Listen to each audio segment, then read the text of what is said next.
Jadi hakikat daripada kemerdekaan ini adalah yang pertama adalah hurriyatud daulah. Yang kedua hurriyatud din, yang ketiga adalah hurriyatut ta'allum. Nah, ini kita kupas sedikit-sedikit ya. Masyaallah hadirin rahimakumullah, bila dan bagaimana orang bisa merdeka?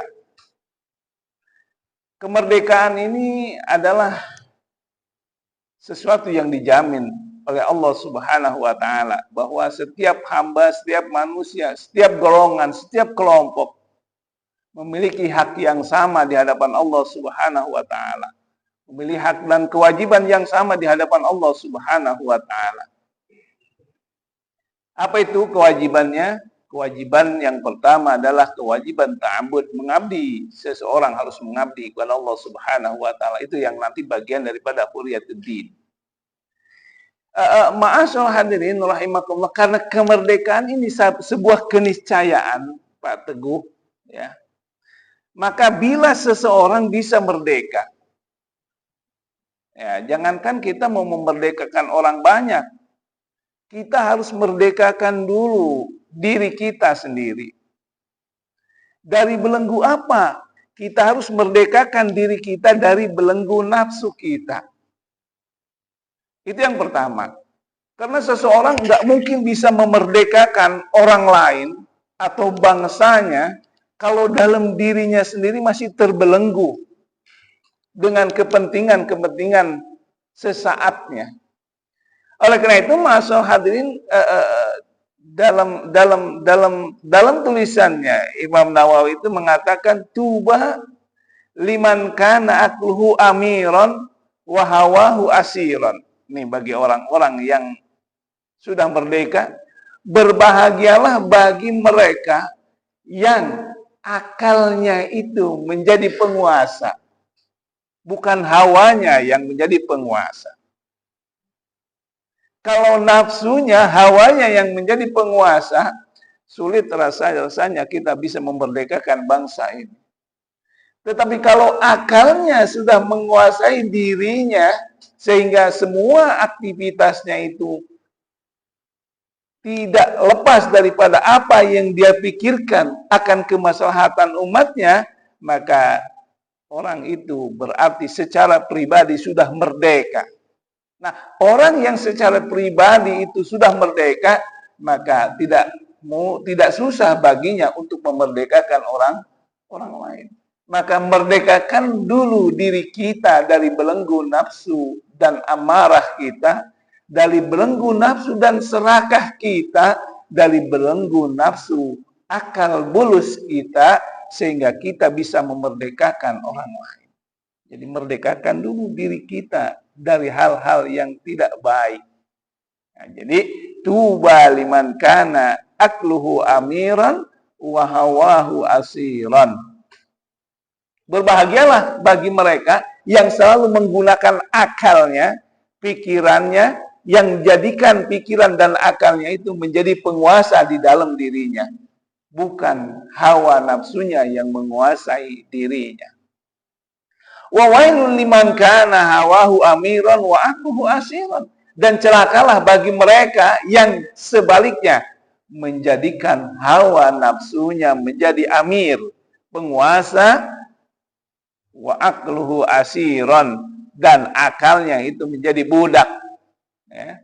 Jadi kalau akal kita sudah menjadi budak dari nafsu kita, maka celakalah kita. Sulit rasanya kita bisa memerdekakan diri kita. Nah, kalau kita belum bisa memerdekakan diri kita, bagaimana mungkin kita bisa memerdekakan orang lain? Gitu Pak RT ya. Jadi yang pertama adalah merdekakan dulu akal kita. Akal yang mana yang bisa memerdekakan itu? Akmalul akli itba'u ridwanallah wajtinabu syakhsu. Sesempurna-sempurnanya akal adalah akal yang senantiasa mengikuti petunjuk Allah Subhanahu wa ta'ala. Yaitu akal yang digunakan dalam rangka mencari keridhaan Allah Subhanahu wa ta'ala dan wajtinabu syakhsu, dan menjauhkan diri dari apa yang dibenci oleh Allah Subhanahu wa taala. Masalah hadirin rahimakumullah. Ya. Jadi orang yang merdeka adalah orang yang sudah memerdekakan dirinya dari belenggu nafsunya. Orang yang merdeka adalah orang yang sudah menggunakan akalnya sebagai penguasa di dalam dirinya. Masalah hadirin rahimakumullah. Nah, sekarang kan sudah banyak akal-akalan. Ya, akal-akalan. Ada akal bulus, ya, ada akal bulus.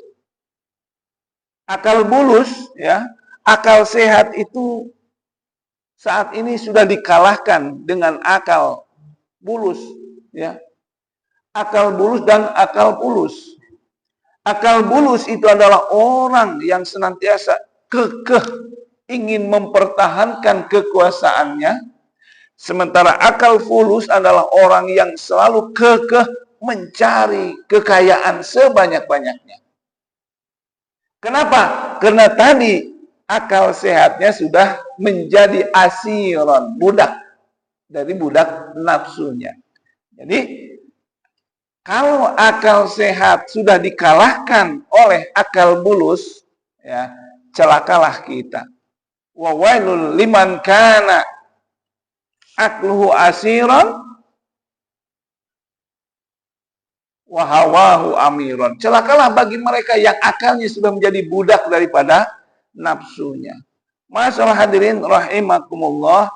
Jadi orang yang merdeka itu adalah orang yang tadi dikatakan sudah bisa memerdekakan dirinya dari belenggu nafsunya. Kenapa ma'asal hadirin? Indonesia ini terlalu kaya. Indonesia ini cukup diciptakan oleh Allah Subhanahu wa taala untuk 270 juta masyarakat.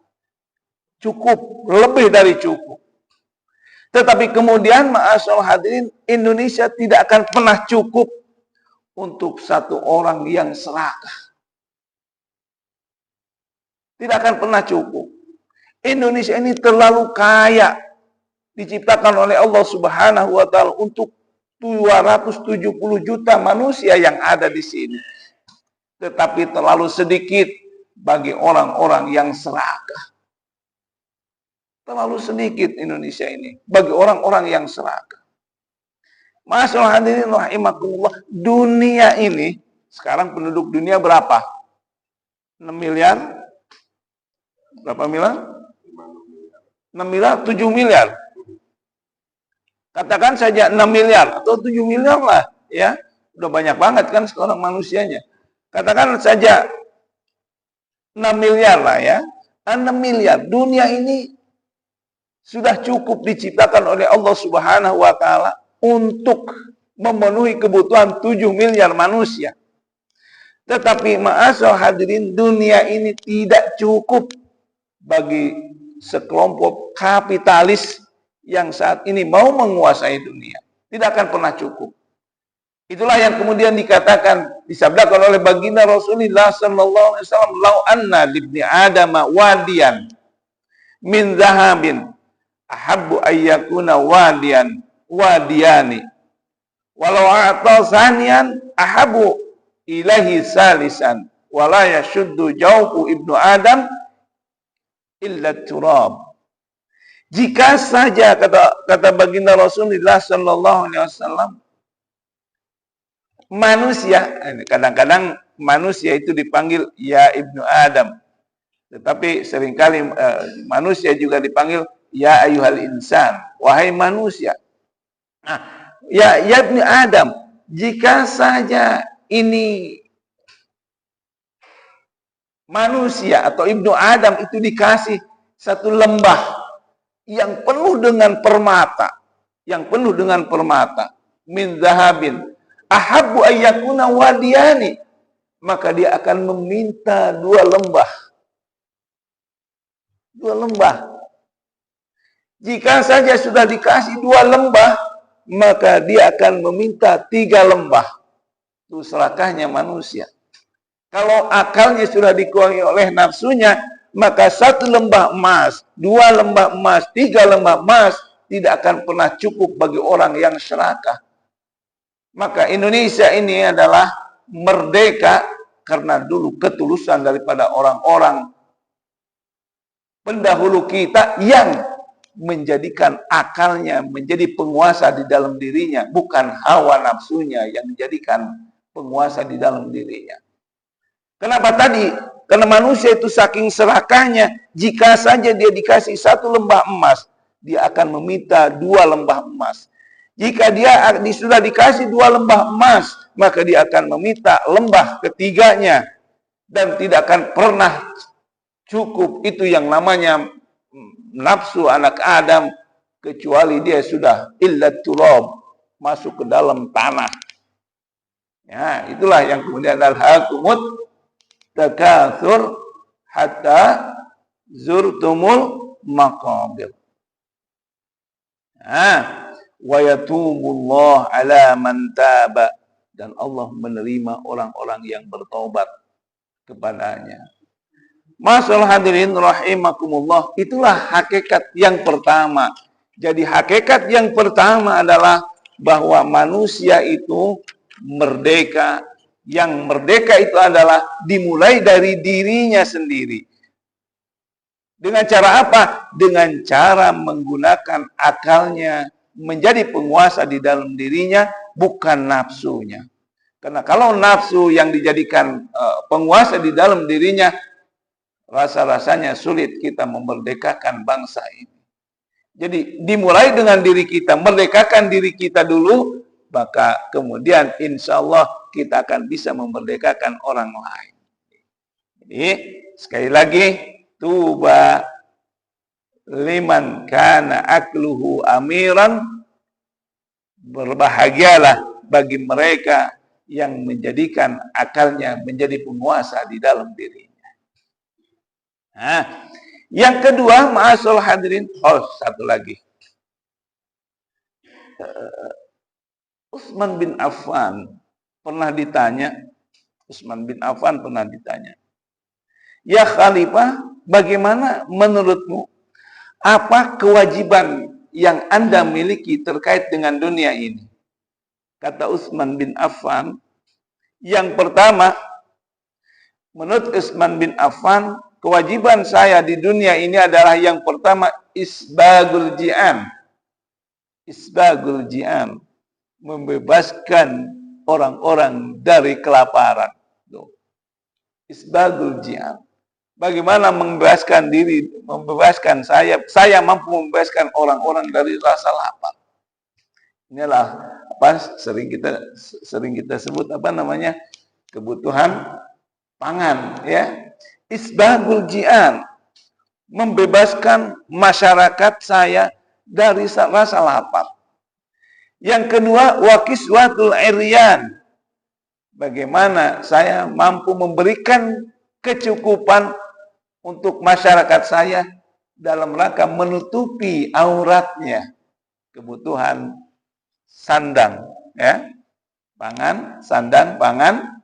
Dan kemudian yang ketiga, kata Utsman bin Affan, watilawatil Quran, dan saya harus mengajarkan mereka, membebaskan mereka dari ketidakmampuan membaca Al-Quran. Artinya mengajak mereka untuk senantiasa membaca Al-Quran. Nah, ya, jadi dibebaskan dulu tuh. Seperti Utsman bin Affan, dia sudah membebaskan dirinya dari belenggu nafsunya. Beliau menggunakan akalnya sebagai apa namanya, raja di dalam dirinya, sehingga muncullah konsep yang sederhana. Kata Utsman bin Affan, kewajiban saya terkait dengan dunia ini adalah yang pertama isbagul ji'an, bagaimana saya membebaskan masyarakat saya dari kelaparan. Yang kedua, bagaimana saya membebaskan masyarakat saya dari keterbukaan aurat, artinya kewajiban untuk menutup aurat. Dan yang ketiga, bagaimana saya membebaskan masyarakat saya dari kebodohan. wa tilawatil Quran, mengajarkan kebaikan, mengajarkan Al-Quran, mengajarkan bagaimana orang bisa mentadabburi Al-Quran. Masalah hadirin rahimakumullah, itu yang pertama. Jadi kemerdekaan yang pertama hakikatnya itu adalah apa, Pak Haji Romli? Membebaskan diri kita daripada belenggu nafsu kita. Jadi hurriyatud daulah, kemerdekaan, kedaulatan. Yang kedua, hurriyatut ta'allum, kebebasan untuk mendapatkan kesempatan belajar. Masalah hadirin rahimakumullah. Islam ini adalah agama berkemajuan. Islam itu adalah ad-dinul ilmi wad-dinus saqafah. Islam ini adalah agama berpengetahuan dan agama berperadaban. Itulah kemudian ma'asyiral hadirin, perintah yang pertama di dalam agama kita itu bebaskan diri kita dari kebodohan. Maka perintahnya Iqra bismi rabbikal ladzi khalaq. Bacalah. Dan kemudian ma'asyiral hadirin, dengan kita membaca, kita belajar, maka kita akan terbebas daripada kemiskinan. Kita akan terbebas dari kemiskinan ilmu. Karena agama kita mengajarkan kita menjadi orang cerdas. Orang Islam itu harus pintar. Benar nggak harus pintar? Benar nggak Pak RT? Kita itu harus pintar. Masalah hadirin rahimakumullah, kalau orang bodoh, dia mencuri sepatu, mencuri sandal di masjid. Kalau orang pintar, mencuri pabrik sandal. Kalau orang bodoh, masalah hadirin, Pak Arman, orang bodoh itu apa? Mencuri sepatu. Ya. Tapi kalau orang pintar, mencuri pabrik sepatu. Nah, orang Islam harus pintar. Kalau nggak dipinterin sama orang. Berapa banyak ini orang-orang muslim yang dipinterin ini oleh orang-orang yang pintar. Kalau orang bodoh, masalah hadirin, membongkar keropak. Ya. Mencuri uangnya membongkar keropak. Tapi kalau orang pintar, menjebol bank. Menjebol banknya gimana Pak RT? Kalau orang pintar. Sekarang udah nggak musim lagi jebol bank pakai senjata. Gimana itu? Nah kalau orang pintar itu bagaimana bisa mengalihkan rekening orang lain kepada dirinya? Itu makanya sekarang masalah hadirin itu bahaya sekali. Di medsos, di media sosial itu, di sarana media sosial itu ada namanya phishing. Phishing itu adalah bagaimana orang memancing diri kita untuk membuka informasi diri kita. Ya. Dengan berbagai macam cara, dengan undangan lah, apa segala macam. Kemudian begitu diklik PRT itu, ya, maka keluar data kita, dan data kita itu kemudian dijadikan sarana alat bagi dirinya, ya, bagi seorang hacker itu kan, ya, bagi seorang hacker itu ketika dia sudah mendapatkan informasi orang lain, maka kemudian dengan mudah dia menjebol rekening, menjebol akun kita, informasi kita. Sehingga masalah hadirin, orang cerdas, orang pintar itu tidak mengambil keropak, tapi mengambil apa Pak RT? Ya. Jadi yang dijebol apa? Sumber uangnya, ya, tempat uang itu berada. Nah, kalau orang bodoh masalah hadirin, ya, jebol keropak, waduh, dihukum, dicaci, dimaki, bahkan digebukin. Orang cerdas membobol keropak yang besar, dia bisa ketawa-ketawa. Orang pintar mencuri, kemudian dia bisa ketawa-ketawa, bisa tersenyum. Luar biasa. Nah, itu artinya apa, ma'asyiral hadirin? Kita orang muslim itu harus cerdas. Harus apa? Harus cerdas. Supaya kita tidak dicerdasi oleh orang lain. Orang muslim itu harus pintar supaya kita tidak dipintari oleh orang lain. Orang muslim itu harus pintar supaya kita pandai bersyukur atas anugerah dan karunia Allah Subhanahu wa ta'ala. Masalah hadirin rahimakumullah, menarik. Maka terkait dengan akses pengetahuan ini, masalah hadirin, kita bersedih sekali. Kayak kemarin tuh ya, Pak RT, bagaimana mau masuk SMP, SMA itu. Wah, ramai sekali itu di media. Ramai sekali ya. Wallahu alam. Ya, mudah-mudahan sistem pendidikan ke depannya akan lebih baik lagi sehingga akses pendidikan itu bisa didapatkan oleh semua kalangan. Masyaallah hadirin rahimakumullah, saat ini orang mau belajar agama susah. Susah nggak mau belajar agama? Mahal sekarang mau belajar agama. Di Depok, masyaallah hadirin, sedikit sekali madrasah. Ada nggak madrasah Ibtidaiyah negeri di kita? Belum ada. Sanawiyah negeri? Ada satu. Ya. Akses ke sana itu. Kita itu masyaallah hadirin, masyarakat kecil mau belajar agama, mau belajar usoli itu sekarang jutaan masuknya. Betul nggak Pak Haji Romli? Jutaan sekarang. Sedih kita. Ya. Wah, puluhan juta sekarang kita. Sementara akses pendidikan harusnya bisa didapatkan oleh semua kalangan. Sehingga umat ini tidak terbodohkan. Oleh karena itu, ma'asyiral hadirin, maka orang Islam itu harus cerdas. Karena Islam itu adalah dinul ilmi, agama ilmu. Agama yang di dalamnya pengetahuan tersebar dan bisa diakses oleh semua orang. Mudah-mudahan ke depannya akan lebih baik lagi. Yang kedua, ma'asyiral hadirin, agama Islam itu adalah agama berperadaban. Agama yang hukumnya itu jelas. Aturannya itu jelas. Jadi Islam itu adalah aturan dan tata hukum dan aturannya sudah jelas. Maka Islam itu adalah agama berperadaban.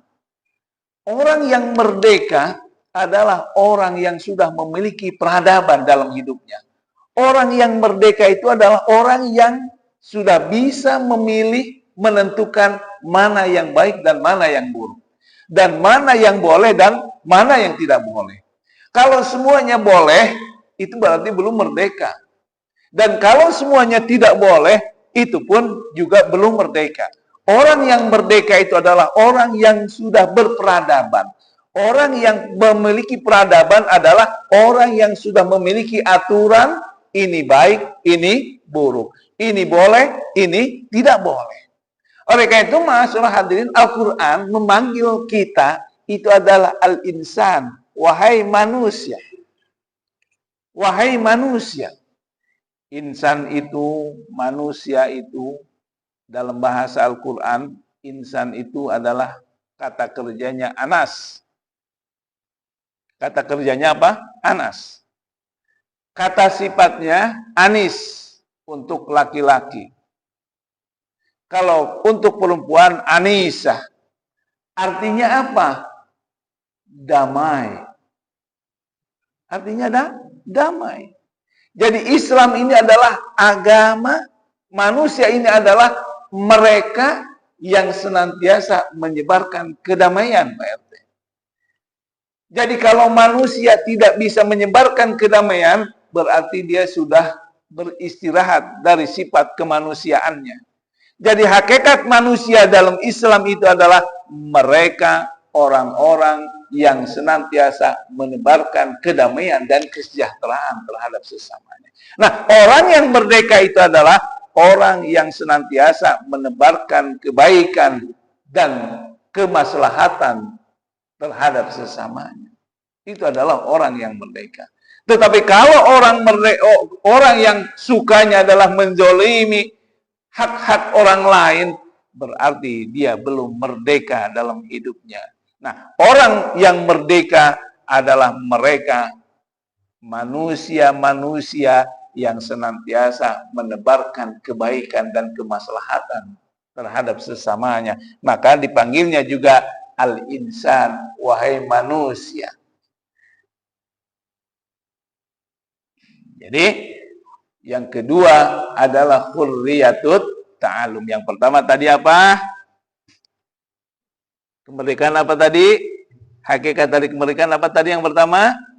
Kemerdekaan hurriyatud daulah. Yang kedua, hurriyatut ta'alum. Yang ketiga, hurriyatud din. Kemerdekaan menjalankan agama. Masalah hadirin rahimakumullah. Sekarang ini ya lagi heboh tuh di itu apa namanya di media. Bagaimana kemarin yang paskibraka itu, pasukan paskibraka diharuskan membuka jilbabnya, ya. Nah, jadi heboh, semuanya heboh, ya. Masalah hadirin rahimakumullah, memang ada kecenderungan begini. Ini maaf ya.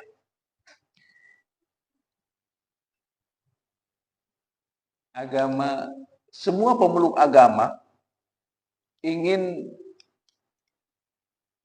menjadikan semua pemeluk dunia ini menjadi satu warna. Ya, orang Muslim inginnya semua orang Islam memeluk Islam. Orang Kristen juga sama. Semua orang inginnya menjadi orang Kristen. Orang Yahudi juga sama. Semua orang itu inginnya menjadi orang Yahudi. Padahal Allah Subhanahu wa taala sudah menjelaskan di dalam Al-Qur'an, lakum dinukum waliyadin. Nah, yang dimaksud dengan kebebasan beragama itu adalah ma'asyiral hadirin. Kalau kita saling mencaci sesama Islam dalam masalah hakul ibadah, itu berarti penistaan. Tetapi kalau di luar kaplingnya berbeda, orang Yahudi sendiri, orang Kristen sendiri, nah itu nggak ada masalah. Yang disebut dengan penistaan itu adalah ketika kita menjadi umat Islam, tetapi kemudian kita melakukan penistaan-penistaan terhadap agama yang kita yakini, baik itu dalam praktek ubudiyah maupun praktek muamalahnya, maka itu terjadi namanya penistaan. Tetapi kalau di luar itu, kaplingnya sudah berbeda, itu sudah diatur sama Allah, lakum dinukum waliyadin. Maka ma'asyiral hurriyatud din adalah dulu konon orang-orang kalau beribadah itu sulit sembunyi-sembunyi. Sembunyi-sembunyi. Maka muncullah kemudian keinginan bahwa kita itu diciptakan oleh Allah Subhanahu wa taala dengan 3 fungsi. Yang pertama adalah manusia memiliki kebebasan teologis, kebebasan keyakinan dan beribadah kepada Allah Subhanahu wa taala. Dan yang kedua, manusia memiliki kebebasan sosiologis, bahwa manusia dengan manusia yang lain tadi memiliki kemerdekaan bagaimana mensejahterakan sesamanya. Dan yang ketiga, manusia memiliki kebebasan ekologis, bagaimana manusia ini bisa membebaskan lingkungannya dari keniscayaan, ketidakbaikan, menjaga lingkungan untuk kepentingan bersama. Jadi hurriyatud daulah, hurriyatud ta'allum, hurriyatud din itu adalah hak semua orang. Tetapi yang terpenting adalah bagaimana kita bisa memerdekakan orang lain, maka merdekakan dulu diri kita. Dari apa tadi? Dari belenggu nafsu keserakahan. Maka insya Allah kita bisa memerdekakan orang lain. Tapi kalau kita masih belum bisa memerdekakan diri kita dari belenggu nafsu kita, maka sulit rasanya kita bisa memerdekakan orang lain. Ya, begitulah kira-kira Pak RT. Jadi kemerdekaan yang hakiki adalah memiliki 3 fungsi tadi. Yang pertama adalah kemerdekaan diri kita dari nafsu kita. Yang kedua, kemerdekaan kita dari kebodohan. Dan yang ketiga, kemerdekaan kita dalam menjalankan beribadah, berbakti kepada Allah Subhanahu wa Ta'ala. Itu hakikat daripada kemerdekaan.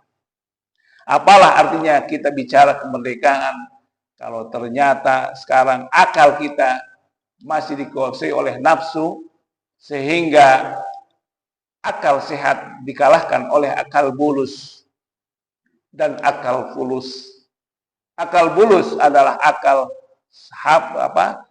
nafsu serakah kita akan kekuasaan. Akal fulus adalah nafsu keserakahan kita akan harta dan kekayaan. Dua inilah yang kemudian menjadi cikal bakal terjadinya proses disharmoni di antara kita. Karena akal sehat sudah dikuasai oleh akal bulus kita. Sehingga apa? Dia menjadikan hawanya penguasa di dalam dirinya dan akalnya menjadi abid di dalam dirinya. Ini sangat berbahaya. Demikian kuliah subuh pagi hari ini, mudah-mudahan memberikan ibrah. Sekali lagi, kesalahan adalah milik saya, yang benar mutlak datang dari Allah Subhanahu wa Ta'ala. Karena tidak ada kebenaran kecuali kebenaran dari Allah Subhanahu wa Ta'ala, dan tidak ada kesalahan kecuali kesalahan itu datang dari diri kita sendiri. Wallahu muwaffiq ila aqwamit thoriq. Assalamualaikum warahmatullahi wabarakatuh.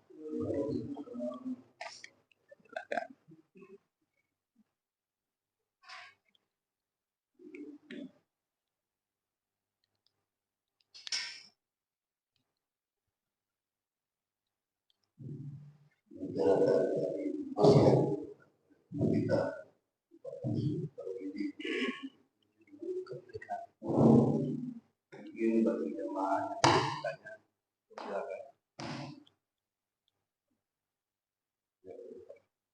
Satu. Haji, saya mau nanya, Assalamualaikum warahmatullahi wabarakatuh.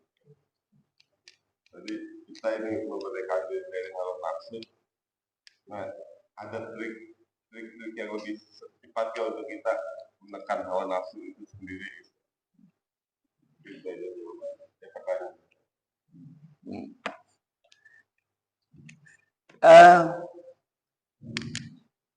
Kalau tadi manusia ini adalah makhluk yang diciptakan oleh Allah Subhanahu wa Ta'ala, menjadi makhluk yang harus menciptakan harmoni, kedamaian, dan kesejahteraan.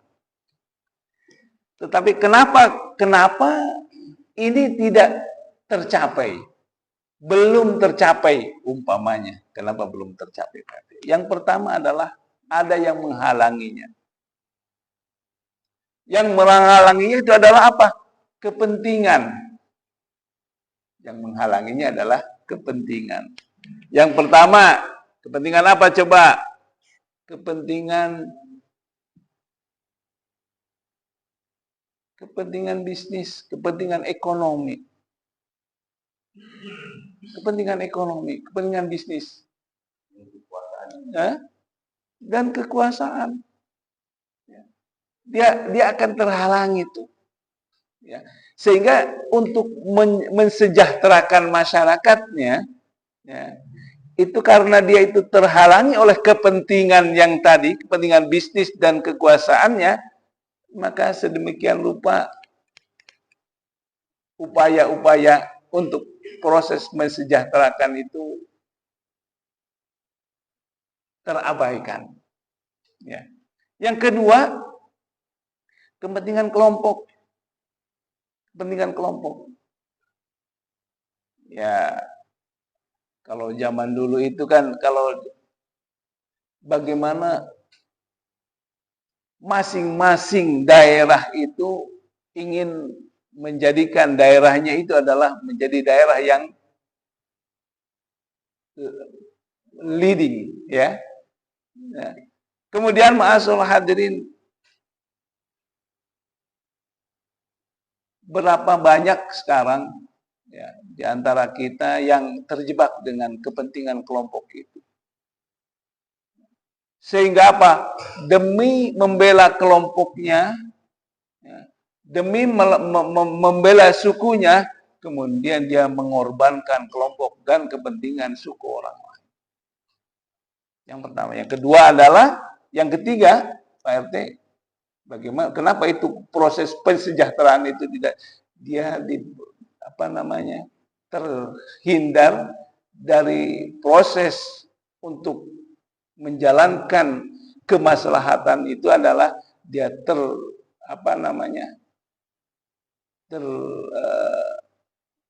karena apa? Yang pertama adalah ada kepentingan kelompok, ada kepentingan organisasi, ada kepentingan kesukuan, asobiyah.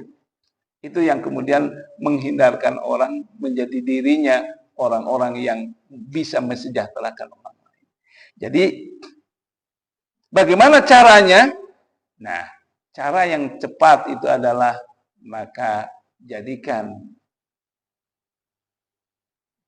akal sehat kita itu menjadi penguasa di dalam diri kita. Jangan hawanya. Kalau nafsu, ya, nafsu itu kan nafsu kekuasaan, nafsu nafsu kepentingan organisasi, nafsu kepentingan kelompok, ya, keakuan. Nah, kalau itu masih melekat dalam diri kita, rasanya sulit. Maka bersihkan dulu tuh sifat-sifat itu, maka kita bisa merdeka diri kita dan kemudian kita bisa memerdekakan orang lain, gitu Pak RT. Ya. Nah, sekarang bagaimana kita bisa memerdekakan orang lain? Kalau kita sendiri masih berkutat saja di sekitar itu, nah sulit rasanya. Kenapa? Karena ada belenggu nafsu dan serakah di dalam diri kita. Kalau itu masih ada, rasa-rasanya sulit kita merdeka. Jadi hakikat kemerdekaan itu adalah tadi, memerdekakan dulu diri kita. Cara yang cepat, bagaimana cara yang cepat? Cara yang cepat adalah bebaskan dari diri kita dari kebodohan. Kenapa? Kalau kita bodoh, maka kita akan dibodohi oleh orang lain. Nah, kalau kita tidak pintar, maka akan dipintari oleh orang lain. Nah, dan yang kemudian jadikan petunjuk Allah Subhanahu wa Ta'ala itu menjadi acuan bagaimana kita melakukan amaliyah dan proses mensejahterakan masyarakat kita. Itu Pak RT. Bisa ya Pak RT? Insya Allah. Ada lagi?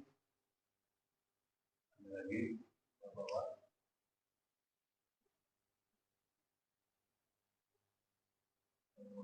Lagi, maka kami akan ini untuk YouTube ada sebuah pengumuman katanya dari pimpinan Muhammadiyah Tanjung Timur, bila mana pada waktu pada jam pagi ini diadakan upacara bendera di lapangan Awai. Jadi Bapak-bapak ada waktu, silakan datang ke lapangan Awai. Yang paling sebelum kita ini wa kafaratun. Subhanakallahumma wa bihamdika asyhadu an la ilaha illa anta astaghfiruka wa atubu ilaik. Sekian, wabillahi taufiq wal hidayah. Assalamualaikum warahmatullahi wabarakatuh. Waalaikumsalam.